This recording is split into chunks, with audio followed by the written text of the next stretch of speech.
Hey everybody, happy Tuesday to you. I hope you are well. It is crisp and frosty and bright and lovely blue skies here today. And as I've been doing with you over the last few weeks, I thought I'd jump on board on this wonderful Tuesday and share a few pearls of wisdom with you. So for those of you who don't know me, my name is Sue. I am a personal trainer, a certified nutritionist and an online health and wellness coach. And over in my VIP accountability group this week, we have set ourselves a little challenge. So we've been focusing on our nutrition since the first full week of January. So we sort of gave ourselves a little bit of time to get over the festivities and get back into routine. And then as of, would have been the 6th of January, I think, we started to set ourselves some challenges. So the challenge in week 1 was all to do with water and ensuring we were getting sufficient water into our day.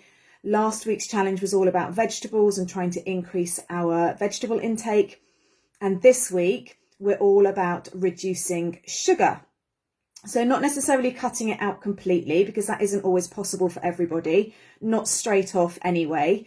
But definitely working on reducing the amount of refined sugars that we are consuming. And the one thing I wanted to talk to you guys about today is something that I'm going to be sharing with my group over the coming days, and that's all about hidden sugars. So most of us are very much aware of when we add a teaspoon of sugar to our tea or our coffee, and we're probably aware when we go to the places like Starbucks and Costa and so on, if we have a syrup added to our coffee, that contains quite a lot of sugar as well. And if we're sprinkling sugar over our cereal, or we're baking a cake and we're adding sugar to that, we're all very, very aware of the amount of sugar that is going into those things. And that's an easy way of obviously reducing our sugar intake, is to reduce how much sugar you add to your hot drinks, to reduce the amount of syrup that you're having added to your teas and, sorry, not your tea, but your coffee in those coffee houses, or indeed cutting it out completely if you can. That would obviously be better. But it's these hidden sugars that cause so many problems. So I thought I would just briefly chat to you about those today. And the places that you're generally going to find your hidden sugars are things like pre-made pasta sauces. So make sure if you're ever using a pre-made sauce that you just check the ingredients. There shouldn't really be a huge amount of sugar in there. There might be a little bit in there just to take away the acidity of maybe the tomatoes that are in there. But if it's one of the ingredients that's first listed in the ingredients list, there is a considerable amount of sugar going on there. You will also find sugar in things like packet seasonings. So if you've got like a taco seasoning or a fajita seasoning or Cajun spices that are pre-mixed, in those little sachets, they often contain sugar as well, unnecessarily so. So keep an eye out on those. Takeaways are notorious for adding sugar, and so are very many of the ready meals that you will get from the supermarkets as well. And things like iced tea, iced coffee and so on, they are usually sweetened as well if you're buying them straight off the shelf. If you're getting an iced coffee from somewhere like Starbucks that I mentioned earlier, typically that is just coffee with ice. It's just a cold coffee.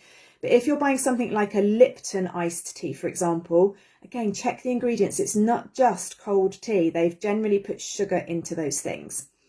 And the other area that is a real problem, in my opinion, where people think that they're doing their bodies good and they're buying the healthy option, is pre-made smoothies. So things like your naked smoothies, your innocent smoothies, those sorts of brands.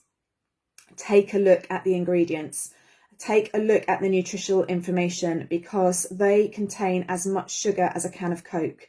And I'm not talking low sugar Coke, obviously. I'm talking full fat, full sugar, original Coca-Cola.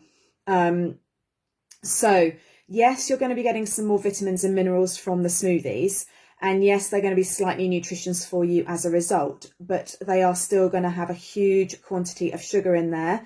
And it would be far better for your body to be eating the whole fruit, or making your own smoothies at home where you're keeping all of the fibre in there as well. and that will then steady out the blood sugars as steady out the sugars as they're released into your blood.